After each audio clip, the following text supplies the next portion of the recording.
بسم اللہ الرحمن الرحیم۔ السلام علیکم۔ پروگرام علم و حکمت میں خوش آمدید۔ میں ہوں محمد حسن الیاس۔ ناظرین کرام، اس پروگرام کو اب کم و بیش 6 سال ہونے جا رہے ہیں، 375 سے زیادہ اقساط پر مشتمل یہ سلسلہ گفتگو، جس میں ایک بہت شعوری کوشش ہم نے کی، وہ یہ کہ دین کو خالص قرآن و سنت اور حدیث و آثار کی بنیاد پر جو کچھ خالص دین ہے اس کو آپ حضرات کی خدمت میں پیش کریں۔ ہمارے ہاں دین کے نام پر بہت ساری ایسی چیزیں رائج ہیں جن کا تعلق براہ راست دین سے نہیں ہے، وہ ایک مذہبی فکر ہے جس کے نتیجے میں بہت ساری چیزوں کو دین قرار دے دیا جاتا ہے۔ کہیں پہ ثقافتی چیزیں ہوتی ہیں، کہیں پہ وہ لوگوں کے نظریات ہوتے ہیں۔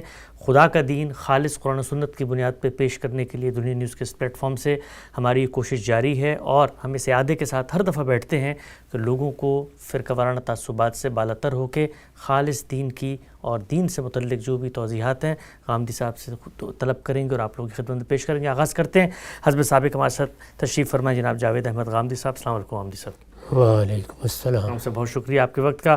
سب سے پہلے قرآن مجید کی ایک آیت کا انتخاب ہمیشہ کی طرح، سورہ توبہ کی آیت میرے سامنے ہے۔ ارشاد فرمایا، یہ تو ممکن نہیں تھا کہ مسلمان سب کے سب نکل کھڑے ہوتے، مگر ایسا کیوں نہ ہو کہ ان میں سے ہر گروہ میں سے کچھ لوگ نکلتے تاکہ دین میں بصیرت پیدا کرتے اور اپنی قوم کے لوگوں کو ان کے ان رویوں پر خبردار کرتے جب ان کی طرف لوٹتے، اس لیے کہ وہ خدا کی گرفت سے بچتے۔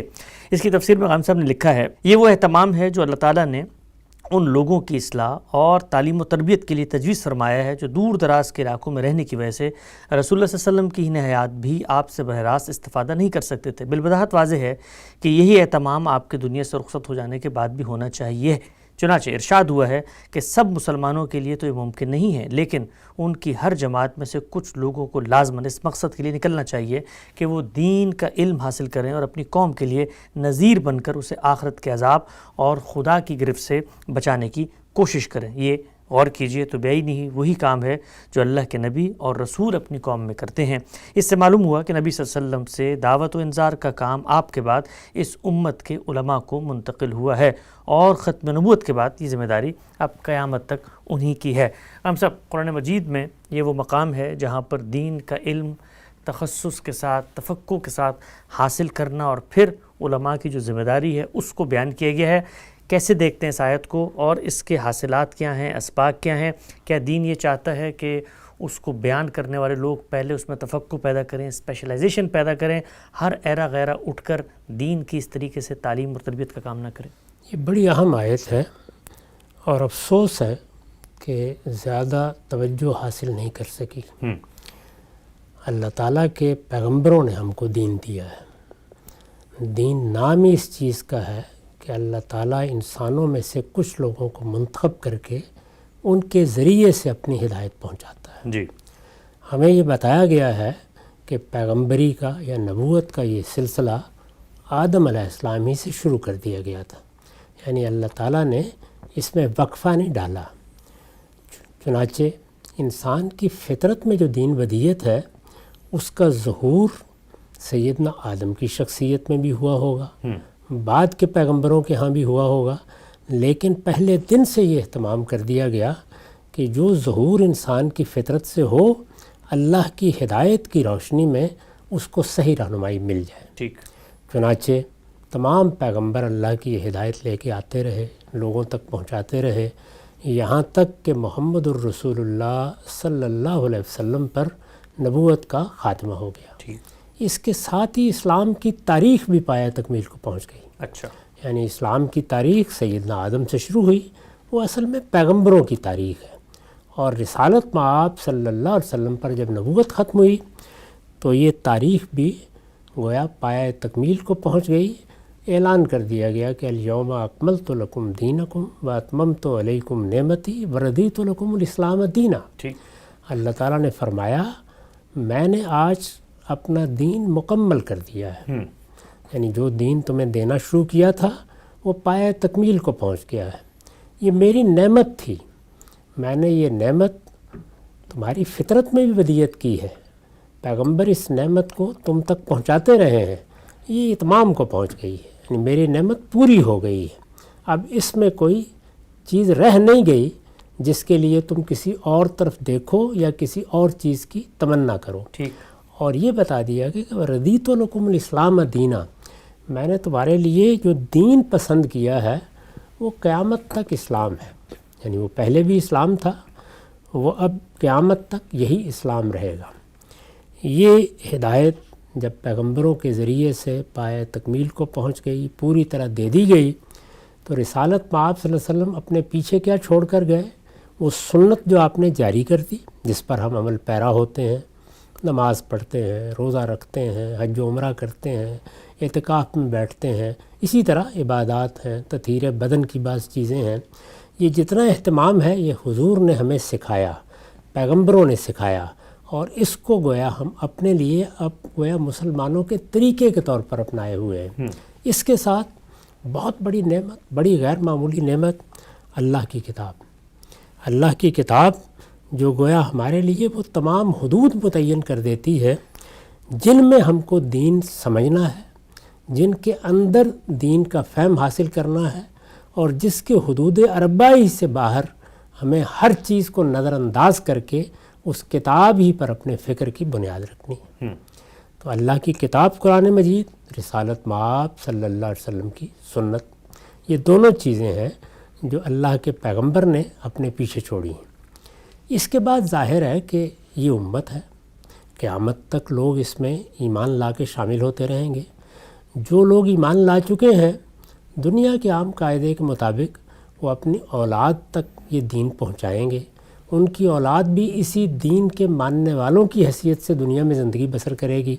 تو اللہ تعالیٰ نے ان کے لیے اصلاح کا کیا اہتمام کیا ہے. یعنی اس سے پہلے جو پیغمبر آتے تھے وہ ہدایت بھی پہنچاتے تھے اور اس ہدایت کی طرف توجہ بھی دلاتے تھے. قرآن مجید کے بارے میں بارہا عرض کر چکا ہوں کہ وہ صرف ہدایت ہی نہیں پہنچا رہا، اس کے ساتھ اس ہدایت کا استدلال بھی بیان کر رہا ہے. اور صرف استدلال ہی نہیں بیان کر رہا، اس ہدایت کی بنیاد پر لوگوں کو خبردار بھی کر رہا ہے، توجہ بھی دلا رہا ہے، انذار بھی کر رہا ہے، متنبہ بھی کر رہا ہے. اسی کو قرآن مجید نے نذیر کے لفظ سے ادا کیا ہے.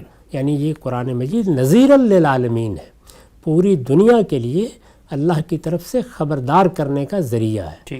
تو رسالت مآب صلی اللہ علیہ وسلم نے جب دنیا چھوڑی ہے تو اس وقت یہ ایک بڑا سوال تھا، بلکہ آپ کے آخری زمانے ہی میں تھا، کہ وہ لوگ جن تک آپ کی تعلیمات تو پہنچ گئی ہیں لیکن وہ براہ راست آپ سے استفادہ نہیں کر سکتے. جیسے آپ ان کو خبردار کر سکتے تھے، یہ سہولت ان کو حاصل نہیں ہے. تو ان کے لیے کیا ہونا ہے؟ قرآن مجید نے اس آیت میں اس سوال کا جواب دیا ہے. اور اس طرح گویا خود بتا دیا ہے کہ یہ کتاب ہدایت ہے. اس کتاب نے اللہ کے دین کے فلسفے اور حکمت کو، اس کی ہدایت کے اصول، مبادی سب بیان کر دیے ہیں. اللہ کے پیغمبر نے اپنی سنت جاری کر دی ہے. اب لوگوں کو اس دین پر قائم رکھنے کے لیے، لوگوں کو اس دین سے وابستہ رکھنے کے لیے، لوگوں کے اندر اگر کوئی خرابی پیدا ہوتی ہے تو اس کی اصلاح کے لیے، اس دعوت کو آگے بڑھانے کے لیے کیا اہتمام ہوگا؟ وہ اہتمام تمام پہلوؤں کو ملحوظ رکھ کے اس آیت میں بیان کر دیا ہے. اس میں سب سے پہلی بات وہ کہی ہے جس کی جانب آپ نے اشارہ کیا کہ کچھ لوگ اس کے لیے اپنے آپ کو وقف کریں. یعنی دنیا میں جس طرح لوگ پیدا ہوتے ہیں تو وہ اپنے لیے کوئی شعبہ چن لیتے ہیں، کوئی خاص میدان منتخب کر لیتے ہیں. ان کی دلچسپی کاروبار سے ہو سکتی ہے، کسی ہنر سے ہو سکتی ہے، کسی اور کام سے. دنیا میں بہت سے علوم و فنون ہیں. لوگ ہیں وہ سائنس کے ماہر ہوں گے، فلسفے کے ماہر ہوں گے، اسی طرح نفسی علوم، مادی علوم کی بے شمار قسمیں ہیں. ہمارے زمانے میں سیاسیات، معاشیات، معلوم نہیں کیا کیا علوم پیدا ہو گئے ہیں. طب خود انسانیت کی ایک بڑی ضرورت ہے، تو لوگ اپنے آپ کو وقف کرتے ہیں. اگر آپ غور کر کے دیکھیں تو جب کسی خاص فن یا علم کو آدمی اپنا انتخاب بناتا ہے تو وہ گویا اپنا پورا وجود اس کو دے دیتا ہے، اس کے لیے اپنے آپ کو وقف کر لیتا ہے. پھر اس کے بعد اس کی توجہات کا مرکز اصلاً وہی علم ہوتا ہے. تو اللہ تعالیٰ نے فرمایا کہ سب مسلمان تو یہ نہیں کر سکتے. اللہ کی دنیا بڑے تنوع کے ساتھ پیدا کی گئی ہے، اس کو اسی طرح چلنا ہے. تو اس میں جیسے کوئی آدمی اپنے لیے طب کے شعبے کا انتخاب کرتا ہے، کوئی مہندس بنتا ہے، کوئی سائنس کے شعبے کا انتخاب کرتا ہے، کوئی فلسفیانہ مباحث سے دلچسپی رکھتا ہے، کوئی سیاست اور معیشت کے بعض خدمات اختیار کرتا ہے. تو لوگ اپنے لیے مختلف پیشے، مختلف میدان، مختلف شعبے انتخاب کر کے ان کو اپنی زندگی کا مقصد بنا لیتے ہیں، یا اپنی جد و جہد اور اپنی تگ و دو کا حاصل وہی سمجھتے ہیں۔ تو کچھ لوگ یہ کریں کہ وہ مسلمانوں کے اندر سے اپنے آپ کو دین کے علم کے لیے وقف کریں۔ ظاہر ہے کہ اس کو ہم سادہ تعبیر میں کہیں گے دین کے عالم بنیں۔ تو دین کے عالم بننے کے لیے جو تعبیر اختیار کی گئی ہے وہ ہمیں متنبع کرتی ہے۔ وہ یہ ہے، یعنی جس طرح پہلی بات یہ ہے کہ سب لوگوں کو یہ کام نہیں کرنا۔ بعض لوگ ما کان المؤمنون لینفروا کافہ، اللہ تعالیٰ کا مطالبہ یہ نہیں ہے کہ ہر بچہ جو مسلمانوں کے ہاں پیدا ہو وہ عالم بن جائے۔ سب کو عالم بنانے کی ضرورت نہیں ہے، دنیا کو تمام چیزوں کی ضرورت ہے، اور اپنے اپنے ذوق اور رجحان کے لحاظ سے لوگ اپنے لیے شعبہ ہے زندگی کا انتخاب بھی کرتے ہیں۔ تمہارے لیے اتنا ہی کافی ہے، یعنی مسلمانوں کی پوری جمعیت کو کہا ہے کہ تمہارے اندر سے کچھ لوگ اپنے آپ کو اس کام کے لیے وقف کر دیں۔ ظاہر ہے کہ اس میں یہ چیز مضمر ہے کہ جس کے اندر کوئی فطری ذوق ہے، فطری رجحان ہے، وہ اس کو اپنی زندگی کا انتخاب بنا سکتا ہے۔ پھر ظاہر ہے کہ ہر علم کے کچھ تقاضے ہوتے ہیں، اور کسی شعبے کو آپ اختیار کرتے ہیں تو اس کی ایک اخلاقیات ہوتی ہے۔ آپ کہتے ہیں نا یہ اطباء کا پروفیشنل ایتھکس ہے، تو علماء کے لیے بھی ایک خاص سیرت، ایک خاص کردار مطلوب ہوتا ہے۔ جو لوگ اس کا تحمل کر سکتے ہوں وہ اس شعبے کو اختیار کریں، اور وہ چند لوگ ہوں کافی ہے۔ اس کے بعد آگے کیا فرمایا ہے، لیتفقہوا فی الدین۔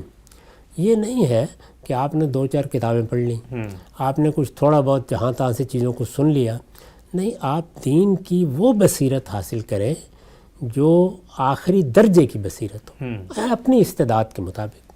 ظاہر ہے کہ آخری درجے تک تو کوئی انسان بھی نہیں پہنچ سکتا، لیکن اپنی طرف سے یہ کوشش کریں کہ جو کچھ بھی آپ حاصل کر سکتے ہیں وہ آخری درجے میں ہونا چاہیے۔ لیتفقہوا فی الدین، یعنی الفاظ ہیں تفقہ فی الدین پیدا کرو، دین کی حقیقی سمجھ پیدا کرو، دین کی حقیقی بصیرت حاصل کرو۔ یہ حقیقی بصیرت حاصل کرنے کا معاملہ ظاہرہ حالات کے لحاظ سے مختلف علوم کو سیکھنے کو لازم کرے گا۔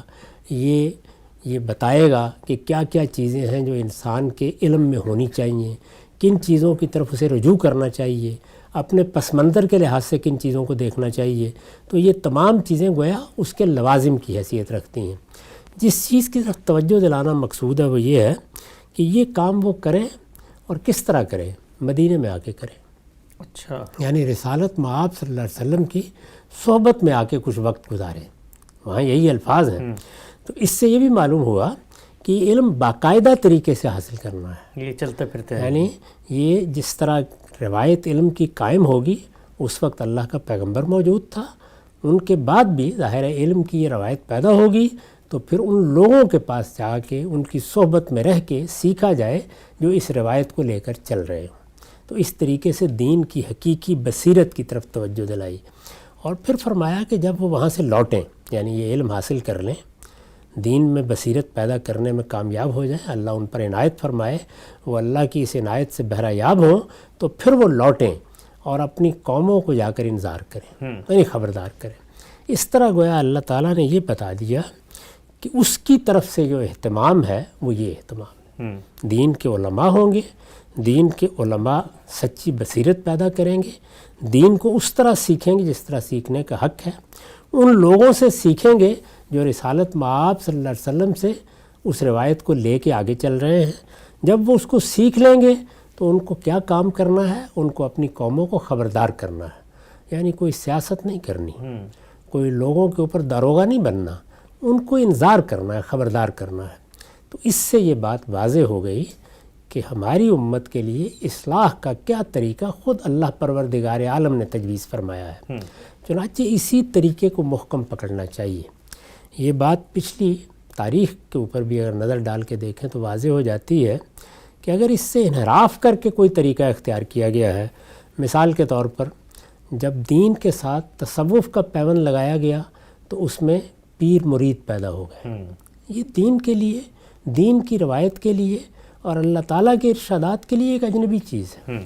اچھا، اسی طرح بعض جماعتیں، بعض تنظیمیں وجود میں آ گئیں جو مذہبی لحاظ سے امت کے اندر ایک امت بنا دیتی ہیں، یعنی اس امت کو امت مسلمہ کہا گیا ہے، اور اس جماعت کو جماعت المسلمین کہا گیا ہے۔ سب مسلمان مذہبی لحاظ سے ایک جماعت ہے. میری اور آپ کی شناخت کیا ہے؟ ہم مسلمان ہیں. لہذا مسلمانوں کے اندر مذہبی شناخت کے ساتھ کوئی اور چیز وجود میں آنی ہی نہیں چاہیے. یہاں ایک ہی ربط و تعلق پیدا ہوگا. علماء ہوں گے، ان کے تلامذہ ہوں گے، ان کے مخاطبین ہوں گے، وہ انذار کریں گے، وہ دین پہنچائیں گے، وہ دین سکھائیں گے، سیکھنے والے ہوں گے.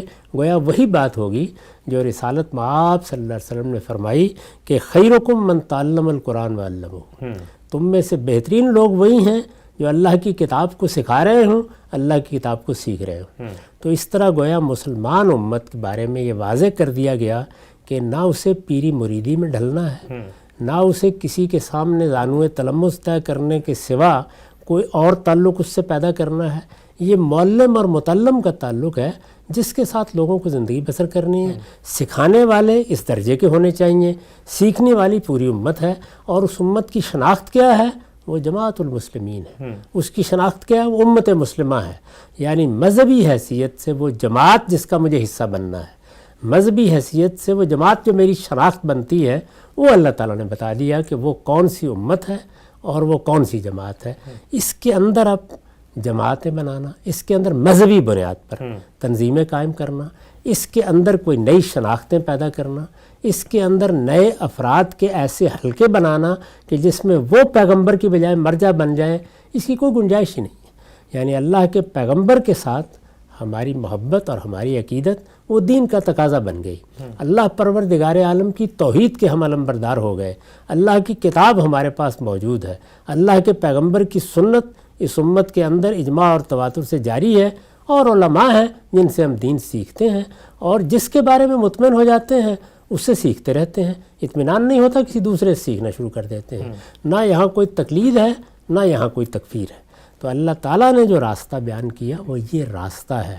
اور اس طرح گویا ہمیں بتا دیا کہ ہماری تگ و دو دین کی خدمت کے باب میں یہی ہونی چاہیے کہ اگر کسی کو اللہ نے توفیق دی ہے تو دین کا عالم بنے، دین کی سچی بصیرت پیدا کرے، دین کا علم اس طرح سیکھے جس طرح کے سیکھنے کا حق ہے. اور اس کو کام کیا کرنا ہے، اس کا کام بھی بیان کر دیا. وہ لوگوں کے سامنے دین بیان کرے، ان کو دین سکھائے، ان کو دین کی تعلیم دے، لوگوں کو خبردار کرے. تو یہ رشتہ قائم کر دیا گیا جس کو زیادہ سے زیادہ آپ تعبیر کریں گے تو کیا ہے؟ معلم اور متعلم کا رشتہ. یعنی یہ نہ پیر اور مرید کا رشتہ ہے، انہیں یا مقلدین کا رشتہ ہے. یہ رشتہ اصل میں سیکھنے والوں کا اور سکھانے والوں کا رشتہ ہے. اس کو خود اللہ پروردگار عالم نے اتنی خوبی سے واضح کر دیا ہے، اور اس کام کی نہ صرف یہ کہ نوعیت متعین کر دی ہے کہ یہ خبردار کرنے کا کام ہے، یہ لوگوں کو متنبع کرنے کا کام ہے، یہ دین کی طرف توجہ دلانے کا کام ہے، یہ قرآن مجید کے انذار کو ان تک پہنچانے کا کام ہے. اس کا ہدف بھی متعین کر دیا کہ لعلہم یحذرون، تاکہ وہ اللہ تعالیٰ کی گرفت سے بچ جائیں. تو اس طرح سے پورا لائعمل بیان کر دیا ہے. اس کو محکم پکڑ کر اگر رکھا جائے اور اس میں بدعات داخل نہ کی جائیں، انحرافات پیدا نہ کیے جائیں، تو آج بھی اس امت کے لیے صحیح لائعمل یہی ہے. سبحان اللہ. بڑی خوبصورتی سے آپ نے بڑی تفصیل سے اس نقطے کو واضح کیا. اچھا، دو پہلو اس آیت میں ایسے زیر بحث آئے ہیں، اگرچہ ان سے ایک مفہوم اور لازم نتیجہ برآمد ہوتا ہے. میں آپ سے چاہتا ہوں اس کی ذرا آپ توضیح فرمائیے گا. ایک تو اس میں فرمایا ہے کہ جب بھی علماء دین کا علم حاصل کرنے جائیں گے تو ان کا ہدف کیا ہے یا وہ منہاج کیا ہے، جیسے وہ ہدف اس مقصد کو حاصل کریں گے، وہ ہے تفقہ. تفقہ کا مطلب اگر سادہ الفاظ میں ہم کہیں کہ ان ڈیپتھ آپ اس چیز کی انالائزیشن کریں گے، اس کو دیکھیں گے، کرٹیکلی اس کو ایویلیویٹ کریں گے اور اس کے اندر ایک اسپیشلائزیشن پیدا کر لیں گے. اچھا خان صاحب، اگر دین یہ بتاتا ہے کہ دین کا علم حاصل کرنے کے لیے تفقہ کرنا ہے، تو اس کا مطلب یہ ہے کہ جو تقلید ہے، کہ جو قائم شدہ تصورات ہیں لوگوں نے پیدا کر لی ہیں، اس کی پیروی اگر کر لی جائے تو وہ تو پھر تفقہ کے بالکل منافی چلا جاتا ہے. تو گویا تفقہ جب علماء کو کرنا ہے تو پھر علماء جو ہیں وہ اپنی ذات میں کسی کے مقلد نہیں ہو سکتے. اس میں کیا شبہ ہے؟ یعنی عالم کہتے ہی اسے ہیں کہ جو دین میں براہ راست غور کی صلاحیت پیدا کر لے. اچھا، ٹھیک. یعنی اس میں کوئی شبہ نہیں ہے کہ آپ کے پاس دین بھی ایک علمی روایت میں بدلتا ہے، اس علمی روایت سے استفادہ کیا جاتا ہے. ہم سے پہلے جو اہل علم ہیں انہوں نے علم کی ایک روایت پیدا کی ہے، وہ بڑی غیر معمولی روایت ہے. اس روایت کو مضبوط پکڑ کے رکھنا، اس سے استفادہ کرنا، اس کے اندر اتر کر اس کو سمجھنا، کوئی رائے قائم کرنے سے پہلے یہ دیکھنا کہ پہلے کے لوگ کیا رائے قائم کر چکے ہیں، یہ تو علم کی ناگزیر ضرورت ہے، یہ تقلید نہیں ہے، یہ استفادہ ہے۔ یعنی آپ نے رسالت مآب صلی اللہ علیہ وسلم کے بعد جو علمی روایت پیدا ہوئی، ظاہر ہے اس میں صحابہ کرام نے ابتدا کی ہے۔ اگر آپ صحابہ کرام کی جماعت کو دیکھیں تو اس میں مثال کے طور پر سیدنا عبداللہ بن عباس، سیدنا عبداللہ بن عمر، سیدنا عبداللہ بن مسعود، معاذ بن جبل، اس طرح بعض بڑے غیر معمولی علماء ہیں۔ پھر اسی طریقے سے تابعین میں یہ آپ کو معلوم ہے کہ بڑے فقہا پیدا ہوئے ہیں، وہ بھی دین کے علماء ہیں۔ آپ نے سنا ہوگا کہ فقہائے سبع تابعین میں عام طور پر بیان کیے جاتے ہیں۔ پھر اس کے بعد ائمہ ہیں، بہت سے دوسرے علوم کے ماہرین ہیں، فقہ کے ماہرین ہیں، علم کلام کے ماہرین ہیں، اسی طرح سے جو آلات ہیں جیسے مثال کے طور پر نحو ہے، لغت ہے، معانی ہے، ان کے ماہرین ہیں۔ تو یہ سارا علم ہماری روایت ہے، یہ علم کی روایت ہے، یعنی اس میں کوئی تقلید کا سوال نہیں ہوتا۔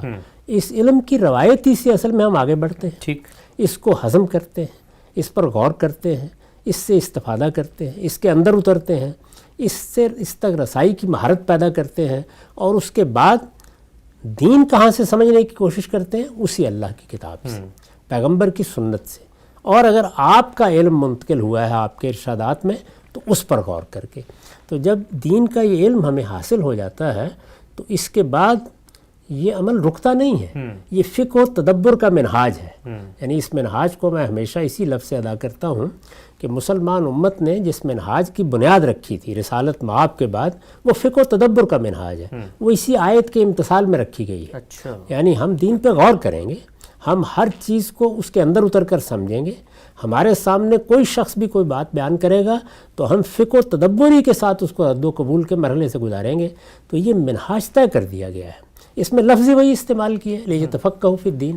اس منہاج کے مطابق جو علماء پیدا ہوں گے وہی ہیں در حقیقت جن سے ہمیں دین سیکھنا ہے، اور ان کو اپنی ذمہ داری ادا کرتے وقت ہر چیز کو پرکھنا ہے۔ یعنی وہ کیا کریں گے؟ ان کے سامنے کسی بڑے سے بڑے آدمی کی رائے بھی اگر آئے گی تو وہ دیکھیں گے کہ کیا قرآن کے مطابق ہے، کیا سنت کے مطابق ہے، کیا رسالت مآب صلی اللہ علیہ وسلم کے ارشادات میں کوئی چیز اس سے متعلق کوئی دوسری صورت تو نہیں بیان کر رہی۔ ان سب مراحل سے گزارنے کے بعد وہ قبول کریں گے، اور جب قبول کریں گے تو وہ کسی کی بھی رائے ہو سکتی ہے، اور وہ ان کا اپنا کوئی اجتہاد، اپنا کوئی نقطہ نظر، اپنے فہم و بصیرت کے نتیجے میں حاصل ہونے والی کوئی چیز بھی ہو سکتی ہے۔ تو یہ تو ان کا کرنے کا کام ہے۔ عام لوگوں کے لیے بھی صحابہ کرام نے اپنا ایک اسوہ چھوڑا ہے، اور وہ کیا ہے؟ وہ یہ ہے کہ ہم بھی دین کو علماء کے پاس جائیں گے، ان سے سمجھیں گے۔ یعنی فرق کیا ہوا؟ کچھ لوگ براہ راست سمجھنے کی صلاحیت پیدا کریں گے، وہ براہ راست اللہ کی کتاب کو دیکھیں گے، سنت کو دیکھیں گے، اور علم کے ذخائر کو دیکھیں گے، یہ براہ راست سمجھنے کا عمل ہوا۔ اور کچھ لوگ جو ان علماء کی مدد سے سمجھیں گے تو کیا کریں گے؟ ان کو جہاں سے رہنمائی ملے گی وہ لے لیں گے۔ یعنی دین کی روایت تو قائم ہے، قرآن کو وہ خود پڑھ سکتے ہیں، لیکن اگر کہیں مشکل پیش آئے گی تو اپنے زمانے کے علماء کی طرف رجوع کریں گے، ماضی کے کسی عالم کی طرف رجوع کریں گے، اور اس میں اگر اطمینان ہو گیا تو اچھی بات ہے، ورنہ کسی دوسرے سے معلوم کر لیں گے۔ تو نہ عامت الناس کی سطح پر کسی تقلید کا کوئی سوال ہے، نہ علماء کی سطح پر کوئی تقلید کا سوال ہے۔ تقلید تو اپنے آخری درجے میں بدعت ہے، اس کا کوئی تصور ہماری دینی روایت میں نہ ہونا چاہیے تھا، اور نہ کبھی صحابہ کرام کے زمانے میں، تابعین کے زمانے میں، تبع تابعین کے زمانے میں یہ لفظ سنا گیا۔ اس میں جو کچھ ہے وہ اتباع ہے، یعنی صحیح بات سامنے آ گئی ہم اس کی پیروی کریں گے، صحیح بات معلوم ہو گئی ہم سر تسلیم خم کریں گے۔ ہمیں ایک رائے یہاں سے معلوم ہوئی، اس پہ اطمینان نہیں ہوا، کسی دوسرے عالم سے رجوع کر لیں گے۔ صحابہ کرام کے زمانے میں بھی یہی تھا، یعنی جو لوگ ان سے ملتے تھے ان کی سمجھ میں اگر عبداللہ بن مسعود رضی اللہ عنہ کی بات نہیں آئی تو وہ عبداللہ بن عباس رضی اللہ عنہ کے پاس چلے جاتے تھے۔ چنانچہ ہم جب ان کے آثار کا مطالعہ کرتے ہیں تو سب مسلمان اسی طریقے سے ان سے رجوع کرتے ہیں، ہدایت حاصل کرتے ہیں، ان میں سے جس چیز کو معقول سمجھتے ہیں اس کو قبول کر لیتے ہیں۔ تو عام آدمی کے لیے یہ لایا عمل ہے، اور اگر کوئی حقیقی عالم ہے تو اس کے لیے فقہ و تدبر کا منہاج ہے جو اسے اختیار کر رہے ہیں۔ بالکل نقطہ واضح ہو گیا۔ اچھا ہم صاحب اسی آیت میں ایک دوسری چیز جو بیان ہوئی ہے وہ یہ کہ یہ جو کچھ آپ تفقع کریں گے، لوگ نکلیں گے، بصیرت حاصل کریں گے، اپنا وقت کا اثار کریں گے اور پھر عالم بن جائیں گے، لیکن بن کے جو کام کرنا ہے، جو ہدف ہے، جو نصب العین ہے، وہ ہے لوگوں کو آخرت کی یاد دہانی کروانا. گویا عالم دین جو ہے، جو سوال میں آپ سے پوچھنا چاہتا ہوں، آج کل ہمیں جو نظر آتا ہے وہ یہ کہ ہر ایک کا اپنا ایک مسلک ہے، اپنا ایک فرقہ ہے، اور اس کی جو دعوت ہے وہ دعوت اس مسلک اور اس فرقے کی ترویج کی دعوت ہے، اور مناظرے ہو رہے ہیں اور گفتگویں ہو رہی ہیں کہ ہمارے بزرگ ٹھیک تھے، تمہارے بزرگ غلط تھے. یعنی اگر آپ نے کوئی منہاج اپنا لیا ہے، کوئی میتھڈالوجی دین کو سمجھنے کی آپ کو ٹھیک، تو اس کا جو نتیجہ مرتب ہونا ہے وہ یہ کہ اس میتھڈالوجی کے تحت آپ نے انظار کرنا ہے، نہ کہ وہ میتھڈالوجی خود اس ابلاغ اور دعوت کا موضوع بن جائے. اس کو آپ کیسے دیکھتے ہیں ہم صاحب کہ ہمارے ہاں تو میتھڈالوجی دعوت کا موضوع بن گئی اور ہم بیٹھ کر ہی ثابت کر رہے ہوتے ہیں کہ ہمارے علماء ٹھیک ہے، تمہارے علماء غلط ہیں؟ یہ بھی اسی وجہ سے ہوا ہے کہ ہم نے تقلید کو بطور اصول اختیار کر لیا. اب ظاہر ہے بطور اصول اختیار کر لیا تو مرجع تقلید متعین ہوگا. ہم پھر یہ بتائیں گے کہ فلاں امام کی بات ہمیں ماننی ہے اور باقی سب لوگ قابل احترام ہوں گے، ان کی بات سن بھی لیں گے، لیکن ماننی ہمیں فلاں امام کی بات ہے. یا اسی طرح سے ائمہ اربعہ کے بارے میں اسی طرح سے مرجع تقلید ہونے کا ایک تصور پیدا ہو گیا، اسی طرح اجماع کے بارے میں، اسی طرح سلف کے بارے میں. تو یہ جو مراجع ہیں وہ مختلف ہو گئے، لیکن فقہ و تدبر کا منہاج لوگوں نے اٹھا کے ایک طرف رکھ دیا. یعنی جیسے قرآن مجید میں یہ آیا ہے کہ قیامت میں پیغمبر کہیں گے کہ میری قوم نے قرآن کو مہجور کر ڈالا.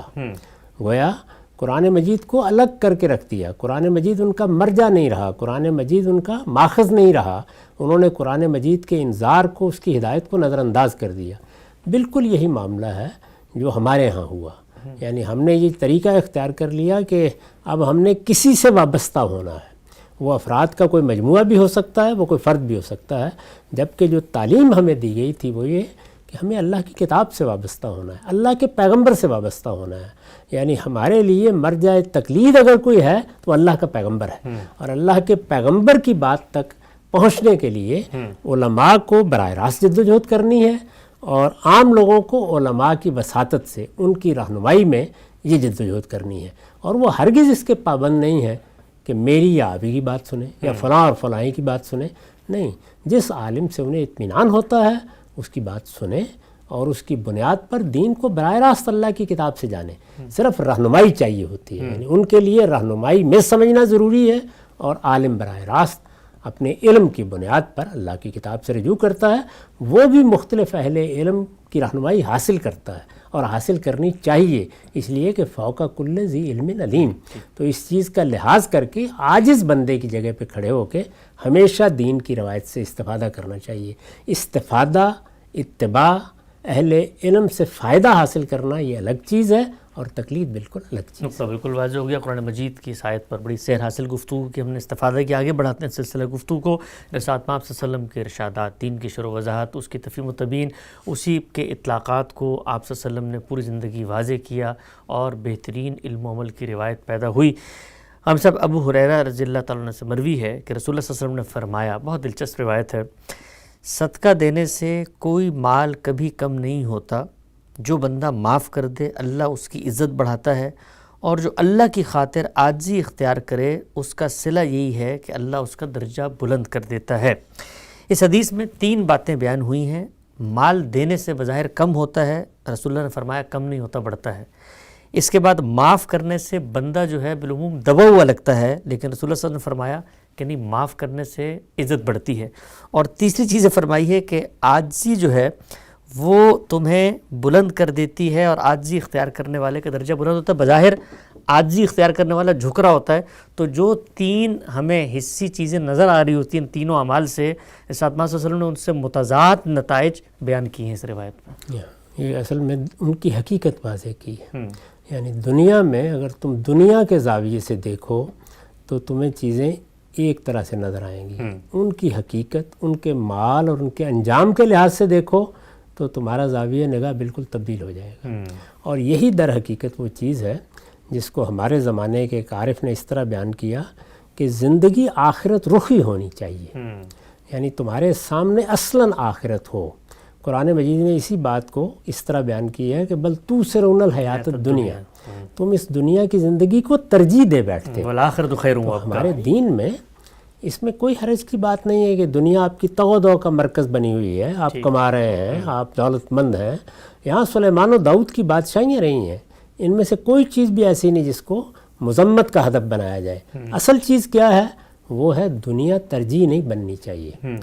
ترجیح کیا بننی چاہیے؟ آخرت، اس لیے کہ آخرت خیر و وابقہ ہے، وہ دنیا کے مقابلے میں بہت بہتر ہے۔ یہ دنیا فانی ہے، وہ باقی رہنے والی ہے۔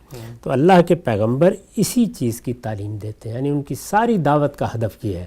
اس میں یہ تینوں چیزیں آدمی کے لیے مظلہ قدم بنتی ہیں۔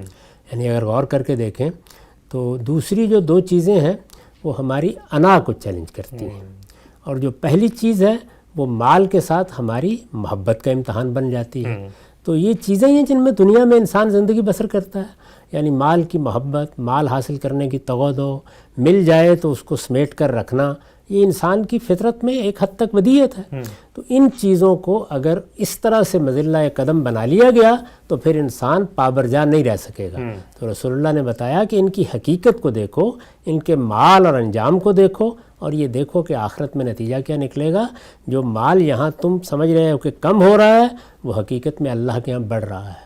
اور حقیقت یہ ہے کہ دنیا میں بھی انسان اپنی آنکھوں سے دیکھ لیتا ہے، اگرچہ دنیا لازماً مکافات کی جگہ نہیں ہے، کہ اگر وہ بے نیاز ہو کر اللہ کی راہ میں خرچ کرنا شروع کر دے تو اللہ تعالیٰ دنیا میں بھی کوئی کمی نہیں آنے دیتا۔ جی بالکل ایسا۔ اور یہی معاملہ ان دو باقی چیزوں کا بھی ہے، یعنی عاجزی اختیار کریں، عفو درگزر سے کام لیں، تو یہ نہیں ہے کہ آخرت ہی میں انسان کو عزت ملے گی، دنیا میں بھی اللہ تعالیٰ اس کو عزت ہی سے بہریاب کرے۔ تو بالکل واضح ہو گیا۔ آگے بڑھاتے ہیں ساتھ میں آپ صلی اللہ علیہ وسلم کے ساتھ دینے والے صحابہ اکرام قدسیوں کی وہ جماعت جنہوں نے اپنی زندگی آپ صلی اللہ علیہ وسلم کے مشن پر معمور فرما دی، ان کے اقوال اور ان کے تابعین کے اقوال بھی ہم زیر بحث لے کر آتے ہیں۔ میرے سامنے ایک آثار میں سے اثر ہے ابن نجیح کا، وہ نقل کرتے ہیں کہ رسول اللہ صلی اللہ علیہ وسلم نے فرمایا جو شخص میری ازواج کی دیکھ بھال کرے گا وہی سچا اور وفادار ہوگا۔ چنانچہ عبد الرحمن بن عوف رضی اللہ تعالیٰ عنہ سے مروی ہے کہ آپ کی ازواج کو حج کے سفر پر جب وہ لے کر جاتے تھے تو رستے میں ان کے ٹھہرنے کا بندوبست ایسی گھاٹی میں کرتے تھے جس میں دوسری جانب سے گزرنے کا رستہ نہ ہو، اور ازواج کے محمل پر سبز رنگ کی چادریں ڈال دیا کرتے تھے۔ ہم سب کیا چیز زیر بحث ہے اس اثر میں، اور آپ صلی اللہ علیہ وسلم نے کیا وصیت فرمائی ہے اپنی جو ازواج ہیں ان کے بارے میں؟ یہ اس دنیا میں انسان آتے ہیں، زندگی بسر کرتے ہیں، رخصت ہو جاتے ہیں۔ ٹھیک۔ اب اگر مثال کے طور پر کسی نے یہاں آ کے ماں باپ کے علاوہ یہ نکاح کا رشتہ پیدا کیا ہے، ماں باپ کا رشتہ تو پیدائش سے قائم ہو جاتا ہے، بہن بھائیوں کا رشتہ قائم ہو جاتا ہے، نکاح کا رشتہ قائم کیا ہے، تو ہمارے دین پہ اس کے لیے جو روایت قائم کی گئی ہے وہ یہ نہیں ہے کہ دنیا سے اگر شوہر رخصت ہو جائے گا تو اس کی بیوی کو یا اس کی بیوہ کو اس کے نام پر بیٹھا رہنا ہے۔ یہ تو ہندوؤں کے یہاں روایت رہی ہے۔ ہمارے یہاں دین میں تو یہ روایت ہے کہ آج مثال کے طور پر شوہر تھا، چلا گیا، دنیا سے رخصت ہو گیا، آپ نے کسی دوسرے سے شادی کر لی۔ رسالت میں آپ صلی اللہ علیہ وسلم کی ازواج مطہرات کے بارے میں اللہ تعالیٰ نے دو خاص ہدایات دی تھیں۔ ایک یہ کہ وہ آپ کے بعد کسی سے نکاح نہیں کریں گی، اچھا، اور دوسرے یہ کہ ان کو حجاب میں رہنا ہے۔ اچھا، ظاہر ہے کہ حجاب میں رہنے کی یہ پابندی ان کے لیے دنیا میں کوئی جد و جہد کرنے کا راستہ بند کر دیتی ہے۔ اچھا، ہاں، اور اس کے ساتھ اگر ان کو نکاح بھی کسی اور سے نہیں کرنا تو اس کے معنی کیا ہے؟ اس کے معنی یہ ہیں کہ رسالت میں آپ صلی اللہ علیہ وسلم کی ازواج مطہرات کی ذمہ داری آپ کے بعد امت پہ ڈال دی گئی ہے۔ تو ازواج مطہرات ہی ہیں جن کو قرآن مجید میں اہل بیت کہا گیا ہے۔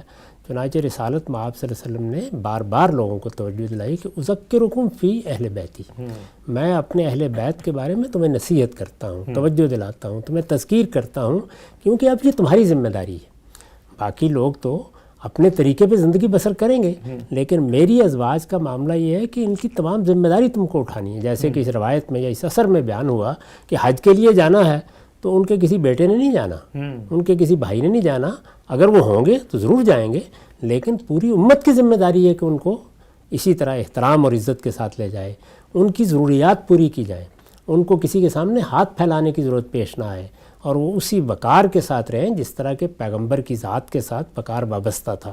تو یہ حضور نے مختلف پہلوؤں سے نصیحت فرمائی ہے۔ اسی کو سمجھنے میں بعض لوگوں نے غلطیاں بھی کھائیں، لیکن یہ بڑی غیر معمولی بات ہے، اور اس کا باعث یہ ہے کہ ازواج مطہرات کی ایک خصوصی حیثیت قرآن نے بیان کر دی ہے۔ ہمیں ان کے بارے میں متنبع بھی رہنا چاہیے تھا اور رہے، اور امت نے یہ ذمہ داری بہت خوبی کے ساتھ ادا کی. یعنی صحابہ نے صرف آپ صلی اللہ علیہ وسلم کی زندگی میں نہیں، آپ کے رخصت ہونے کے بعد بھی وہ کام کرتے رہے جو اس کی ان پہ کوئی شبہ ہی نہیں. یعنی خلفائے راشدین نے، صحابہ کرام نے پوری طرح کوشش کی، یہاں تک کہ سیدنا علی کو ایک جنگ پیش آ گئی، اس میں بھی انہوں نے ام المومنین کا احترام ملحوظ رکھا، پوری عزت اور احترام کے ساتھ ان کو ٹھہرایا، عزت و احترام کے ساتھ ان کو گھر تک پہنچایا. تو یہ چیز صحابہ کرام نے نازک سے نازک حالات میں بھی ملحوظ رکھی ہے، اسی کی حضور نے نصیحت فرمائی. نقطہ بالکل واضح ہو گیا. قرآن مجید اور صلی اللہ علیہ وسلم کے ارشادات اور صحابہ کے آثار سب کو زیر بحث آیا. وقت اب ختم ہوتا ہے، دوبارہ حاضر خدمت ہوں گے. اب تک آپ کا بہت شکریہ.